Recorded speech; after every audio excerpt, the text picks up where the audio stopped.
Seth Jenson is a real estate agent who feels like he's on top of the world.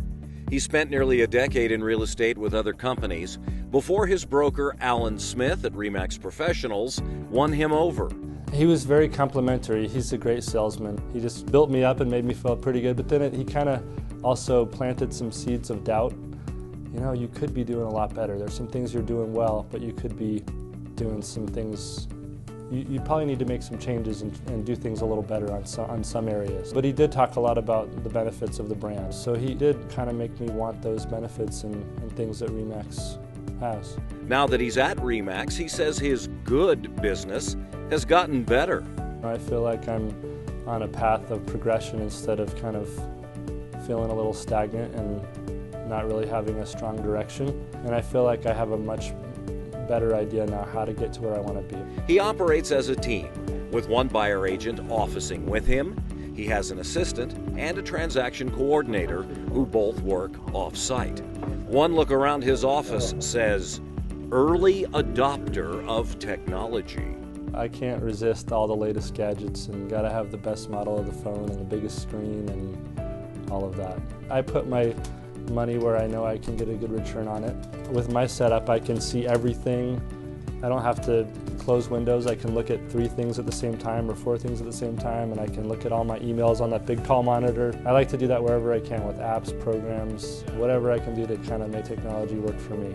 Technology and RE/MAX tools, like Lead Street, are a plus for Seth. I love Lead Street. Right after I joined RE/MAX, I got one of those text messages that you get from Lead Street. I responded to it, got the lead, met the buyers out, showed them a house, looked at a few more houses, and before you know it, they were under contract, and that was pretty exciting.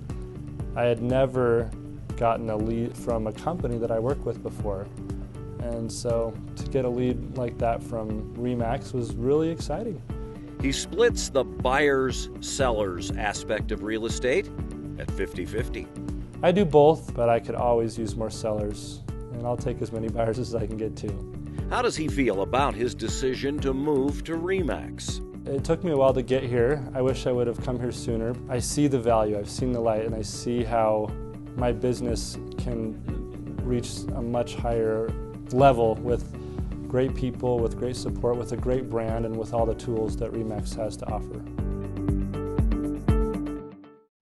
Well, Seth, welcome to the set. Thank you for coming over today. Thank you for having me. We've got some nice weather today, don't we? Oh, beautiful, but I'm afraid it's going to get cold this week, so we'll see what happens. Arctic vortex coming in about 2 o'clock today, so our 70-degree weather is gone. Sad. Yeah. So you jumped around quite a bit in your 10-year career before you finally settled with RE/MAX. Yeah. How did you get started, and how did you move from one company to another? I came back to Denver to go to medical school, decided that wasn't for me, and then very shortly thereafter got into real estate. Started with Keller Williams, and then, just kind of tried a few different places. I was with York Castle Real Estate, Metro Brokers, and then most recently with Cherry Creek Properties. So I've kind of done a few different things. And you've seen different styles of different companies. Mm-hmm. How is it that you chose to come to RE/MAX? Were you recruited, or did you just call? I was recruited. So Alan Smith, who is a great, well-known, successful agent here in Colorado, has called me over the years. I've known him since I was that tall, and I just wasn't ready at the time to make a change or to think about it that way. Mentally, I wasn't there.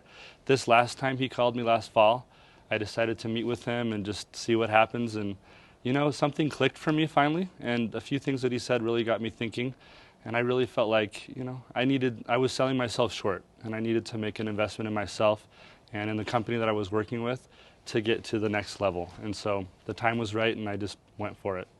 Well, Al was a fabulous leader for us, as was his father.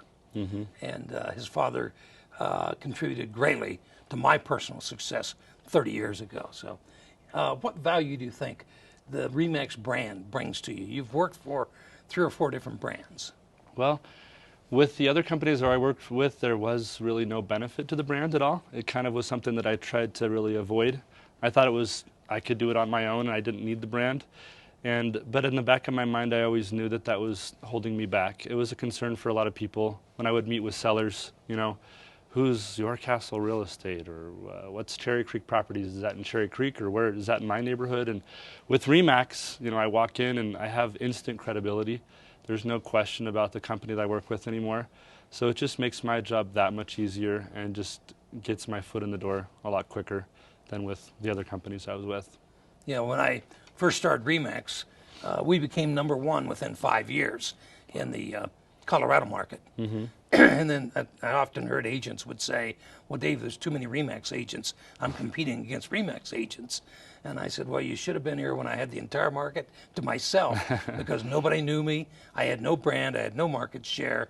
And the truth of the matter is, brand and market share drives business to the door. Mm-hmm.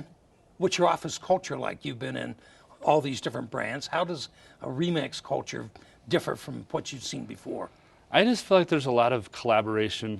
There's not the sense of competition or, and interestingly too, a lot of those other companies, you work at home. There's not an office environment where you go get an office. But here, I just feel like the agents are successful.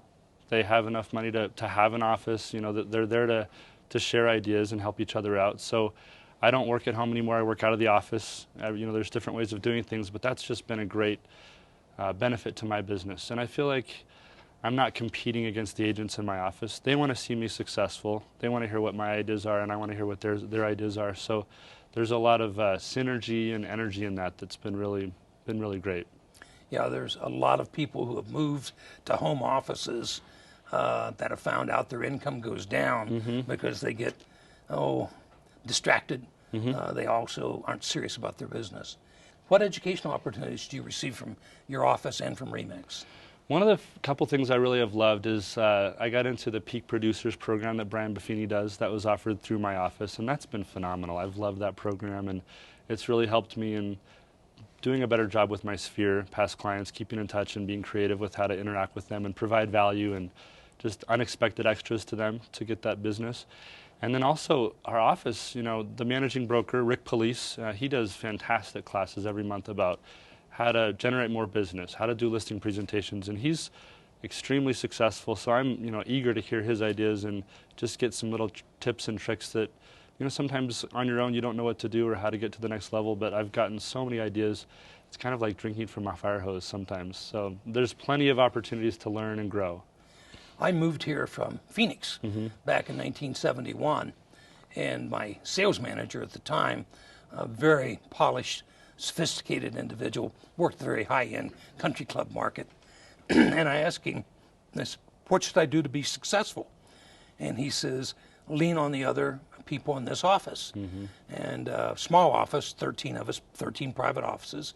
I was a successful agent before, and I went to every one of the people and either bought breakfasts or lunches and asked them about the Denver market and tips and ideas and how they ran their business. They all had time for me. They were all complimented. And of all things, being new to town, many of them had more leads than they could handle, and they started giving me referrals for a referral fee, and it helped me get started. And I've always used that. I think the power, the synergistic power of talking to other good producers really, really is effective in building your career. It is. It should never stop. Yeah, I agree. Couldn't agree more. You discussed quality of RE/MAX agents as a benefit. How so? Well, one thing you mentioned earlier in the segment here was about the number of transactions that RE/MAX agents do, the number of years of experience they have, and you just don't find that with other companies. You go with the cheapest company out there, then you're going to get the same quality of agent. And if you go with a great company like RE/MAX, it's going to attract much higher quality agents who have been around for a longer time, been through the ups and downs. They know what works, they know what doesn't. So just the opportunity to rub shoulders with those types of agents has been a huge benefit for me. It's been amazing. Cool. And when you talk about the business model of RE/MAX, the freedoms and so on, how important has that been to you in helping you grow your business? Well, that's why I'm in business and real estate for myself. I can do whatever I want. I can be creative. I can run it the way that I think is best. And so you guys, RE/MAX gives me the opportunity to do that. And I don't have to do things a certain way or market a certain way or do that. I really can use my best judgment and my experience and my wisdom to execute things the way I think is best. Good. And what would you say to a prospective agent that was thinking about joining RE/MAX? You know, I would say take a good look at what your goals are and your priorities, and if you want to be the best in your business, you've got to work with the best company and the best brand, and you can't do it all on your own. So, you know, you usually get what you pay for, and so think about it and make an investment in yourself and in your future. Thank you. Appreciate it, Thank you. Seth.